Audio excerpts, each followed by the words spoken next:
Brought to you by Insight Counseling Centers. This is the Integration Podcast, A podcast to discuss difficult but relevant topics where issues of spirituality, psychology, the arts, and society all intersect. Hi, I'm Hannah Feliciano, a newbie therapist with a passion to work with underserved and minority populations. Over the years, I've loved serving others through taking mission trips to Mexico and Africa, working within the Hispanic community as a community organizer, and teaching ESL classes. I have a heart for the arts and at one point in my life studied to be a worship pastor. I've gone through my own personal journey through depression, anxiety, and chronic pain, which led me to where I am now, obtaining my degree as a marriage and family therapist to serve others in their own journey towards healing. And I'm Eric Schaefer, and I've spent half my life outside the church and the other half working in a church setting as an ordained pastor in youth and family ministry and as a senior pastor. I love experiencing other cultures, and I've led over 100 short-term mission trips around the world to places like Scotland and Hungary and Belize and Molokai. I've also worked for Young Life in an inpatient adolescent psychiatric hospital. I have a film degree and a master's in divinity. I love learning and experiencing God through relationships, the arts, and other cultures. Welcome, everyone, to the Integration Podcast. We are so excited to be back again today talking about immigration issues and what that looks like, especially when different populations come into therapy. And we have a wonderful guest with us today. Her name is Dr. Adrianne McKeon, and we are so delighted to have you here with us and to hear from your perspective and your wisdom with us. So if you could just go ahead and introduce yourself, tell us a little bit about who you are, where you're from, your background, and what kind of brought you here to Nashville also would be interesting. Thank you. I'm happy to be here. Thank you for inviting me. Well, how did I get into psychology? I'm from Puerto Rico. I identify as Puerto Rican. I was born and raised there. My father is from Louisiana, and my mother is from Brazil. He met her at the Peace Corps, and so they decided to move to Puerto Rico, and I'm Puerto Rican. So that kind of unique upbringing sparked an interest in me in just wondering how culture shapes us, shapes who we are, and that's why I decided to get a degree in psychology, but a specialization in cross-cultural psychology. Wonderful. Yeah. That's awesome. I did not know all of that information. That is so cool. Yeah. So Adrianne and I actually, we have worked together with the Hispanic community and population, seeing a little bit different clientele, but so have kind of a crossover of sorts. But I'm curious kind of what brought you to the place where you knew you wanted to work within working with immigrants, working with that population, and what's been your journey getting to this place? I mean, really, it's about meeting a need. It's more like the community found me, and I'm happy to serve the community. There are a lot of differences within different cultures and even within the groups in the culture. So I really like seeing the uniqueness in those groups. I worked in schools in Houston, and so I worked with all kinds of students, but I was really drawn to the Hispanic families in Houston. So I really got to know how immigration affected the children, and it also affected the families. And I learned how important it was to help the families navigate the new school system, because some of the children had never even been to school before, so they didn't know how to sit in a classroom a whole day. This was all new to them. So I found how powerful it can be to just sit down with the parents and give them a good orientation about what school is and how to help their children. Yeah. I know a lot, even with the clients that I see, it's really interesting where they are at on their acculturation process. Yeah. Something that is kind of interesting to think about. There's the low acculturation, and then that's where they haven't really adapted to the dominant culture. And then there's the high acculturation, right, where you've adapted, maybe only mostly speak English, and they've kind of maybe even pushed aside some of their cultural roots, and that's kind of where my family kind of lands, which has been interesting. But we know that what the research says is that we have best outcomes, best mental health for people who are bicultural. So someone like you, Adrianne, where you still hold on to your roots and you speak the language, but you also can adapt and kind of weave in both cultures. And that's a really challenging thing to do for first generation immigrants and people who are just coming to the country. And I've seen that a lot too, where it's so difficult because they just feel lost and just really unsure of how to navigate so many different systems that they're not used to, and protocols, and then the language barrier. It becomes really, really challenging. Yeah, I agree. Yeah.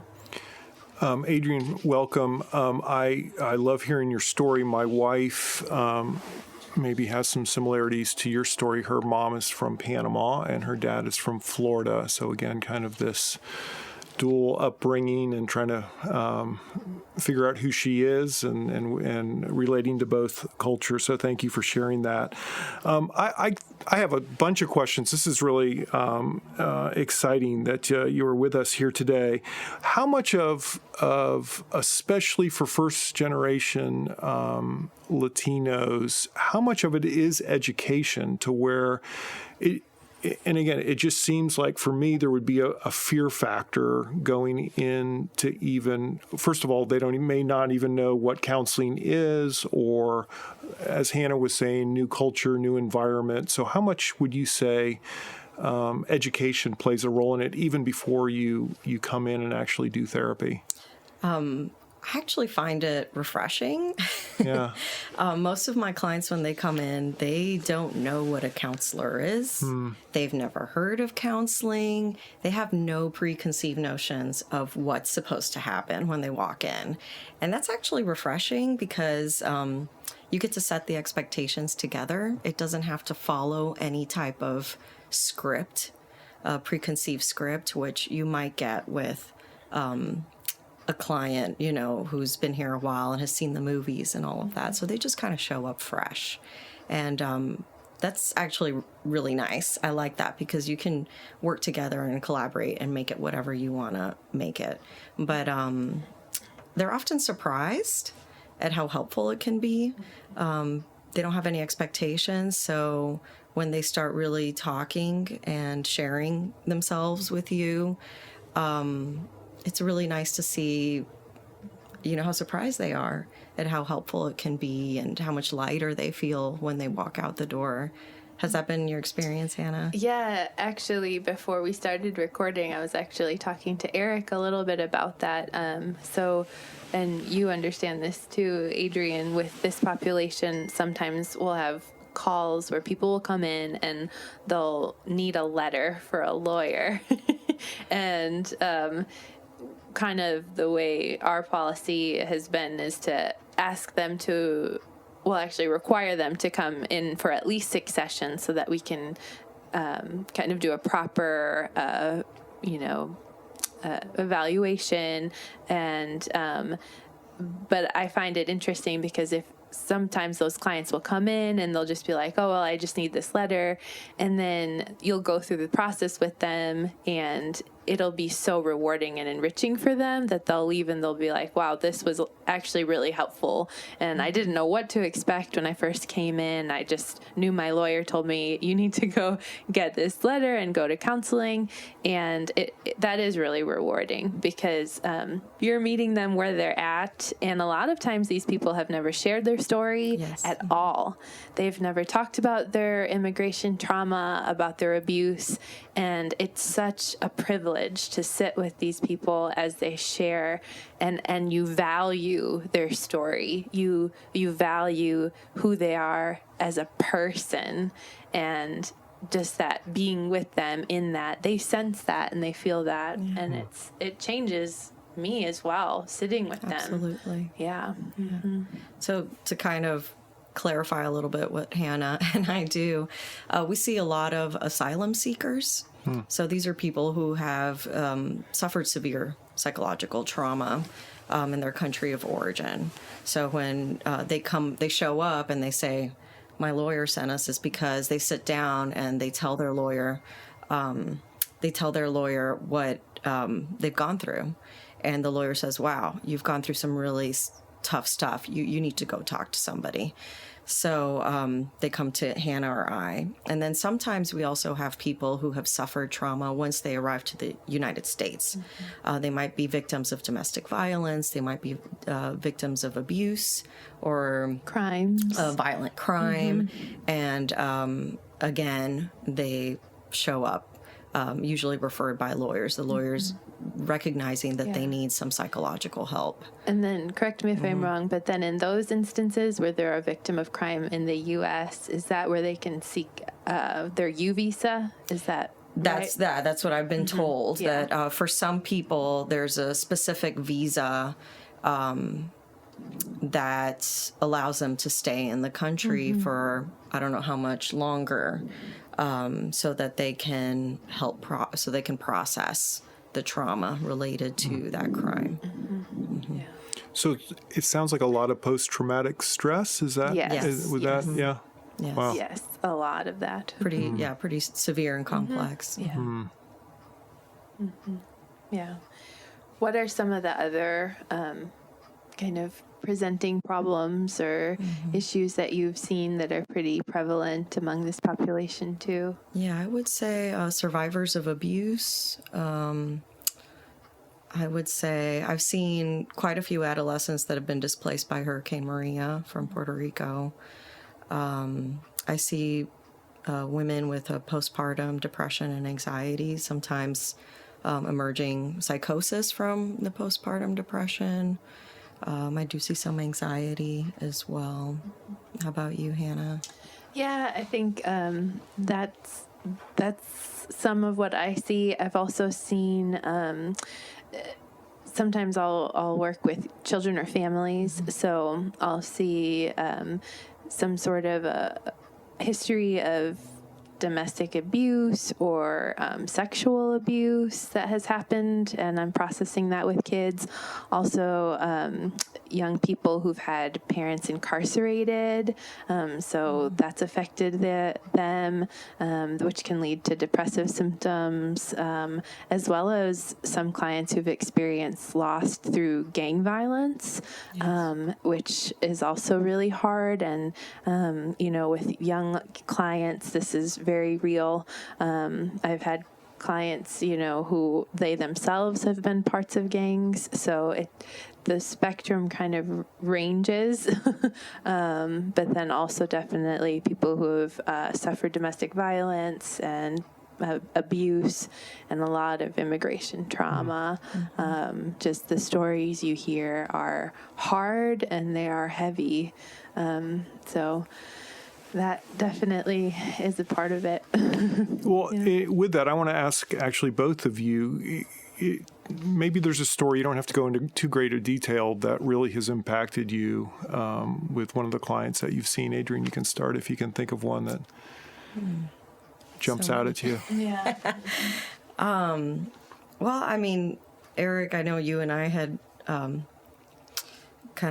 we had communicated a little bit beforehand, and you asked me about some things that you might want to think about, right, when we're talking about this population. And I've become really interested in generational trauma because I have clients who have suffered some pretty horrific abuse and just violence in their country of origin, some of it in the hands of their own family members, and some of it from, like gang members and all that. And sometimes I sit back and I think, my gosh, how could your own parent do this to you? How is this, your heart hurts for them, because as a mother, all I want to do is protect my child. But, usually as you talk to them, you start finding out the story of their parent. And you find out how horrific their parents' life is. I'm thinking of one client who there was mass murder in her family. She was one of the only survivors. And her relationship with her mother, who was also a survivor, was very difficult. And I just, I really felt for her. Well, finally, she told me her mother's story, and her mother was basically a child bride.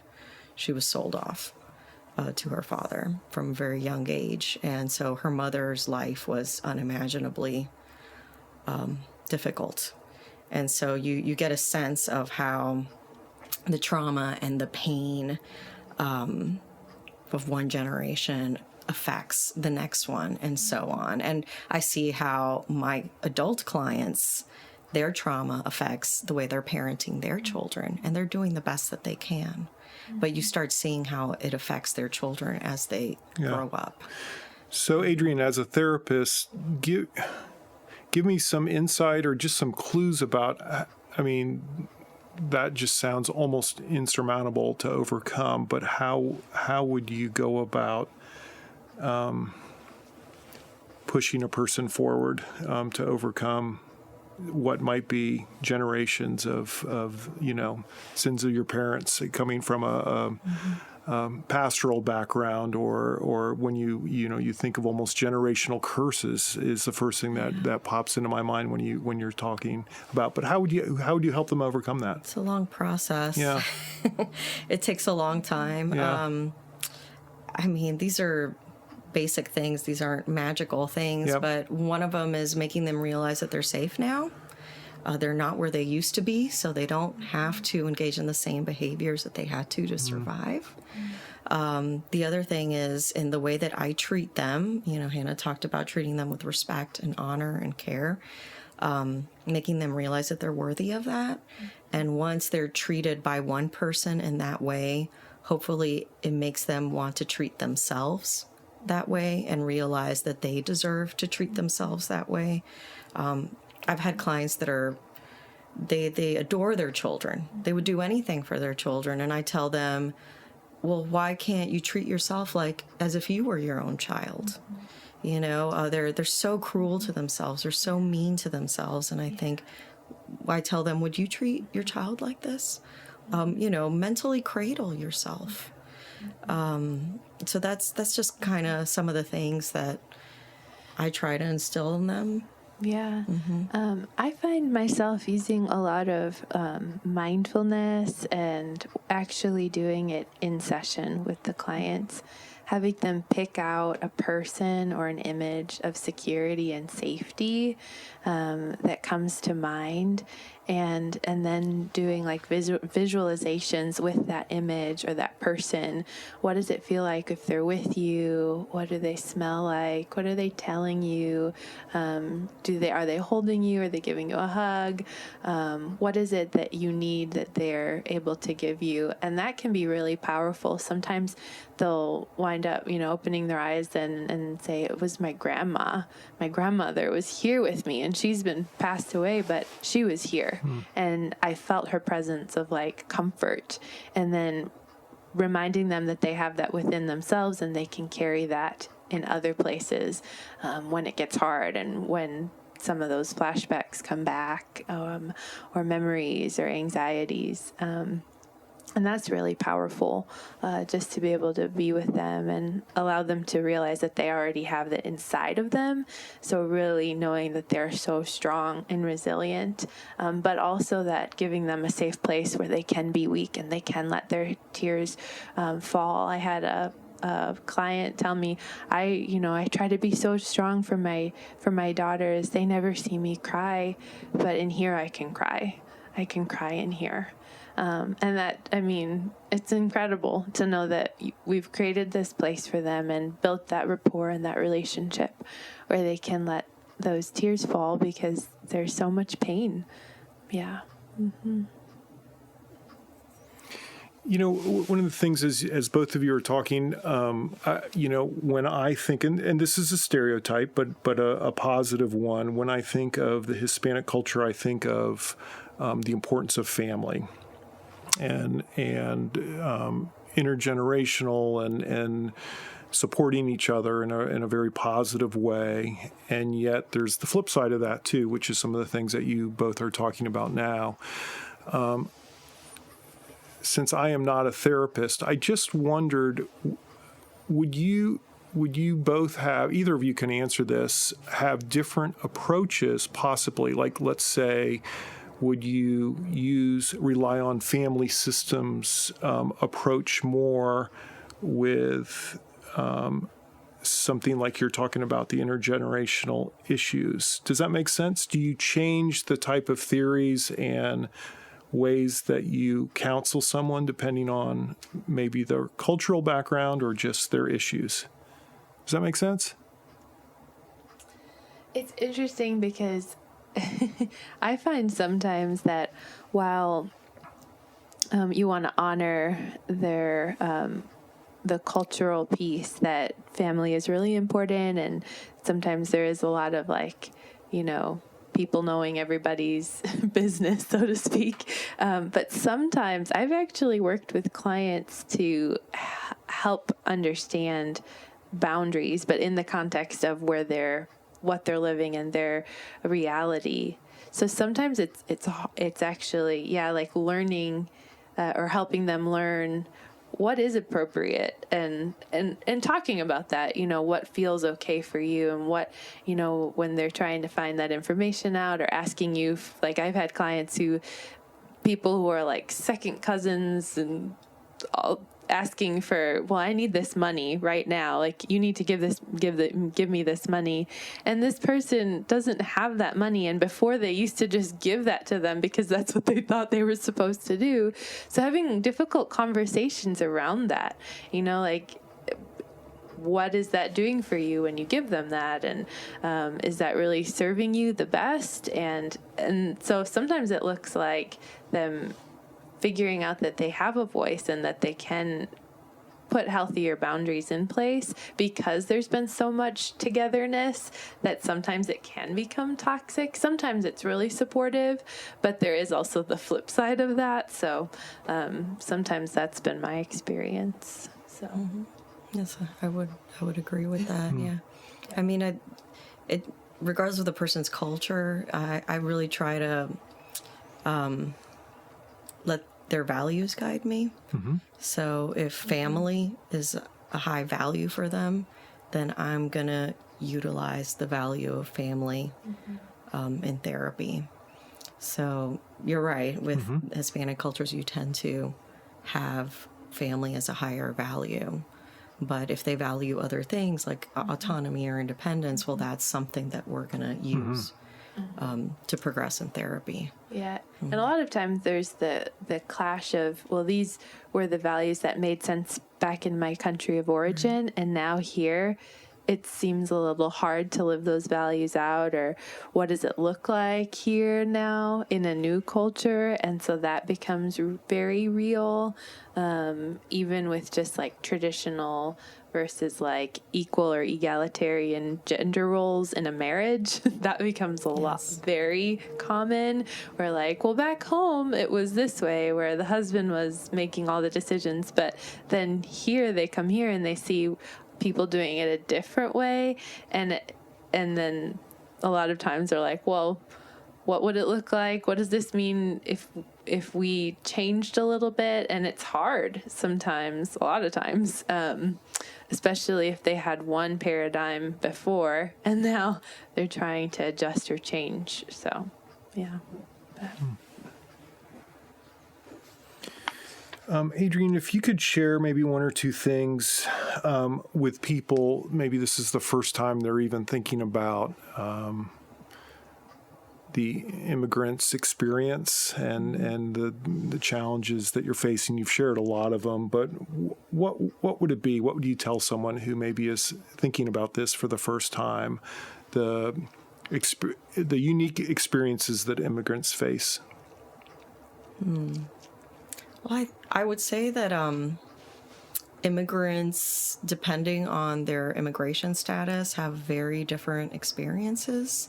As a Puerto Rican and working with Puerto Rican clients, they're going to have a very different experience from clients who are undocumented or are struggling to have a more permanent, status here in the U.S. There's going to be a lot of discrimination.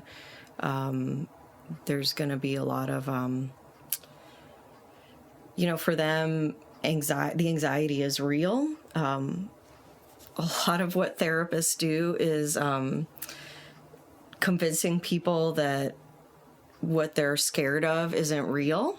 Like changing that cognition. And in their case, the anxiety is real. The families could be separated at any moment. The child could lose their mother. The mother could lose their children at any moment. So they're always standing at the edge of a cliff, wondering if they're going to fall. So it's a bit of a different situation there, because there's no trying to convince them that what they're living doesn't feel dangerous in that sense, because it is. They're kind of living on an edge. And I definitely feel that with them. So I'd say the immigrant experience can be very different depending on how firm their status is legally. Yeah, I would definitely agree with that. As things have changed or shift, or just the nature of, the political climate, it's affected clients who they definitely come in and they're like, I don't know if I can keep coming because I don't feel safe driving anymore, or I have to get someone else to drive me every time I'm coming in. And there's just so many more barriers to get the care that they need. Or also it's like, I need to buy these things for my family or go to therapy. It's like, I'm going to buy these things for my family. So, and then the level of severity that this population faces, really they're in need of that support. So it really sometimes also becomes just this juggling act, and we're just there to try to support them the best way we can. But yeah, it's, I feel like for people who've maybe never talked to someone who's immigrated here, I think that could go a long way. Just sitting down with someone and hearing their story will, I would think would create empathy and an understanding of the human side of what it really meant for them, that they didn't have an option, a feasible option. They were maybe, I have a client who was threatened to be killed because they were in the military and were hunting down gang members, and one of those members was threatening his life. And then he came here, leaving his family back in his country of origin. And he was like, if I would have stayed, I could have been killed. My family could have been killed. So for him, he really didn't have another option. And I think if people just kind of realize that we're all just humans and these people are just trying to take care of themselves and their families the best that they know how. But it's definitely a different reality and a different world that they live in sometimes here. What excites you about your future, and where do you see yourself going with this kind of therapy? And I think it's important to create a community of professionals. Hannah and I have tried to be involved in that. The community of mental health professionals in Nashville that speak Spanish is pretty small. And so I think a lot of us are seeking that sense of community. And because of our clients have some unique needs, it's nice to get together and share resources and just kind of help each other out. Yeah, definitely. The support is so needed, because there is that very real thing of like that secondhand trauma that sometimes counselors carry, and working with this population, that's been kind of a very real thing. Even it's heavy, and so to have a place to go or people to talk to, and realize that we're not alone in helping support these clients, and that's been really helpful for me as well.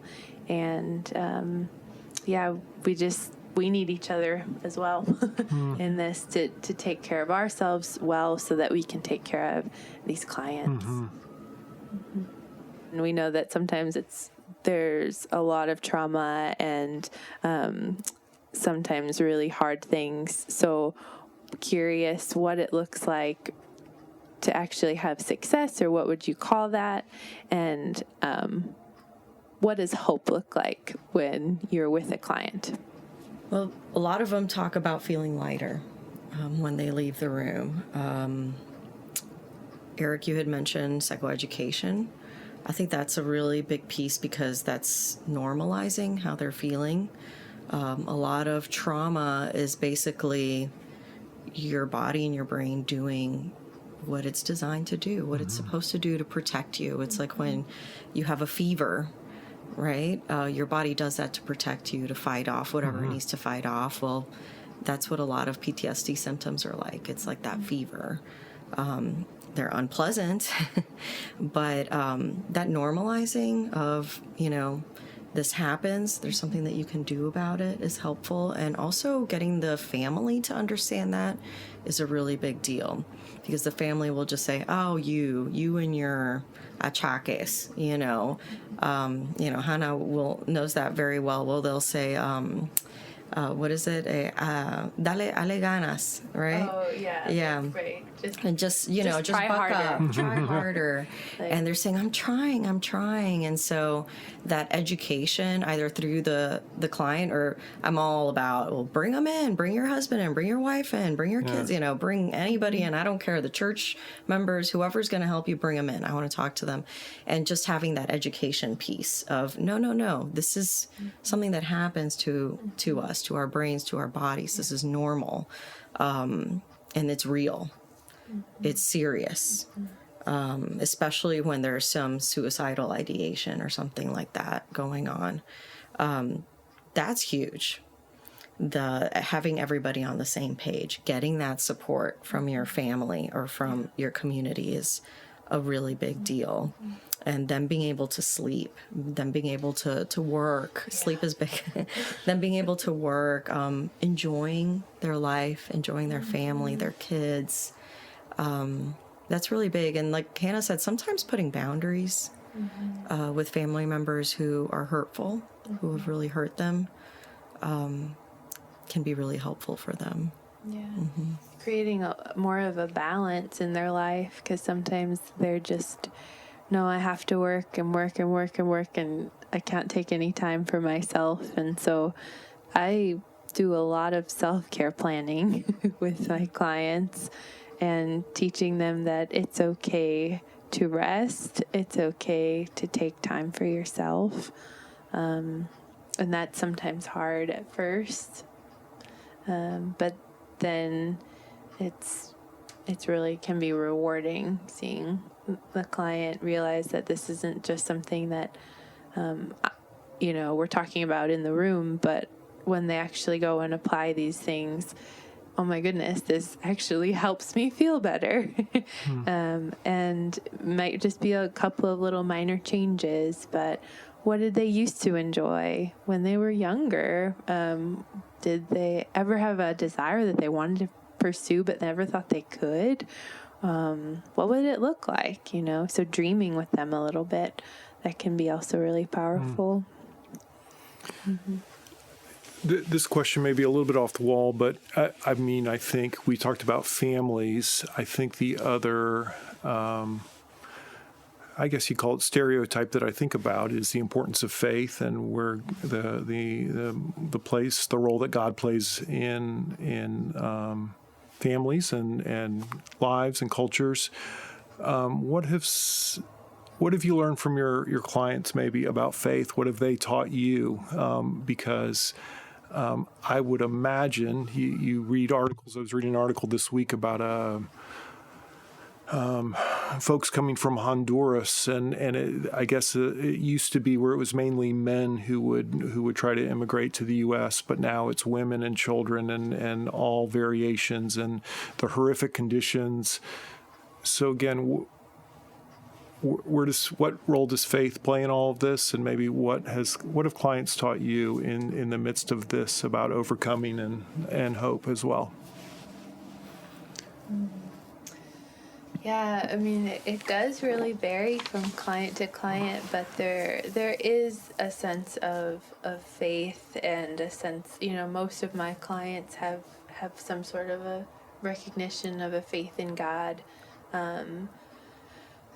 And that is important usually. I had a client one time where we did like a meditation mindfulness thing, and as soon as we were done, she just grabbed my hands and she said, "Oh, thank you so much." And she started praying.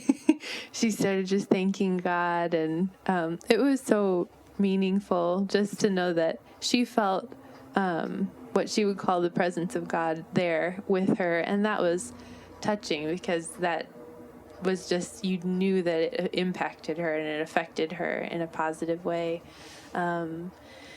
And then, sometimes it looks like using the image of who God is, like I was talking about earlier, to help them feel safe.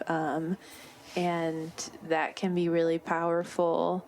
It also can look like encouraging them if they have a faith in God and they haven't been in a community of other like-minded people, to go and actually look for a community of faith. And that can be a place where they make positive connections, and that can be really powerful too. So just exploring, like Adrianne was saying, exploring where they're coming from, which is always important, and then supporting them in how that can help in their healing. Yeah, I agree with Hannah with everything that she said, especially encouraging them to join a community. Mm-hmm. I've seen that help quite a few clients as well. There's some positive and sometimes not so positive aspects, not necessarily faith, but sometimes some more rigid ideas brought about by specific ways that certain religions are practiced. So there's the idea of Marianismo, and Marianismo is that the woman is here to suffer. Like, this is what she does because, the Virgin Mary did that. And so sometimes we have to talk about that a little bit, the idea that, well, I'm here to suffer. This is what God wants for me. And, I think, is it? I try to push that a little bit. Mm-hmm. It's specifically with the women, because in certain groups of people, that's kind of the message that they receive. But I've learned to be more open-minded with regards to different types of faith. So I've had quite a few clients who have been helped by shamans. I've gotten really interested in rituals, because they come in and talk about all these really interesting rituals, and you can't really just disregard them because they're helpful. The other day, one of them was telling me about a ritual that's supposed to help with her anxiety, and you take an egg and you soak it in rose water and then roll the boiled egg all over you, and it's supposed to absorb.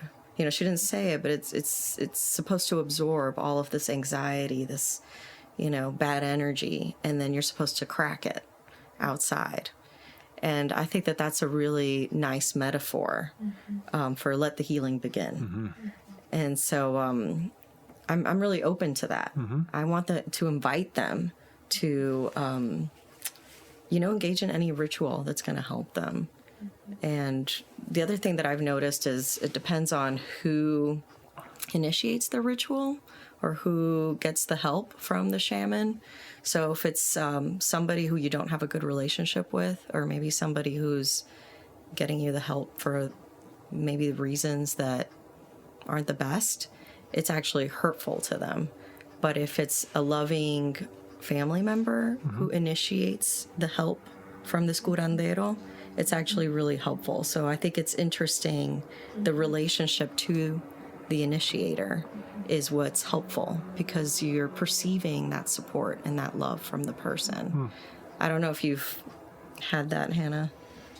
Yeah, I've had some experience with it, and it can be, it really just depends on the situation and like if it's a helpful thing or hurtful, which I would think kind of applies to any spiritual practice or religious practice. Is it bringing healing, or is it hurting?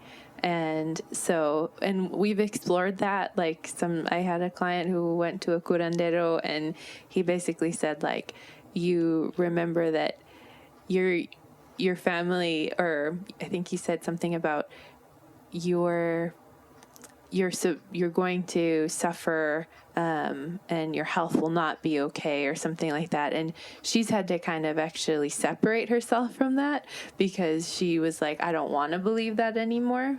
So she had to actually struggle with, well, I know that he said that, but I don't know if I'm going to take that for all it's worth. Maybe at one point I was having problems with my health, but now I'm not going to believe that any longer. So, but it's interesting. It really just depends, right? So, but then some people have experiences where they have very spiritual, like, they can say, like, they might sense spirits or things like that, and you have to really just take it for what it is, and not always just say it's not necessarily them having like auditory hallucinations, or they could just really be sensing something that's important to them in their spiritual practice. So it's quite interesting. It's might sound a little bit different than like your mainstream kind of clients, but just really respecting where they're coming from and exploring, is this something that's beneficial and helpful to you, or is it taking away and a belief that then's created pain or hurt, or so. Yeah, well, thank you so much for being with us. This topic is so rich, and it just, it's obvious when you talk about it that it's meaningful for you. And I think that that's so important in the work that we do. But truly thank you for not only being here with us, but for the meaningful impact you have on the people you work with. Thanks for having me. Thanks, guys. Yes, this was great. Thank you, Adrianne. Integration Podcast is sponsored by Insight Counseling Centers, restoring lives to wholeness, mentally, emotionally, and spiritually, through quality and compassionate counseling services for individuals, families, and couples across Middle Tennessee.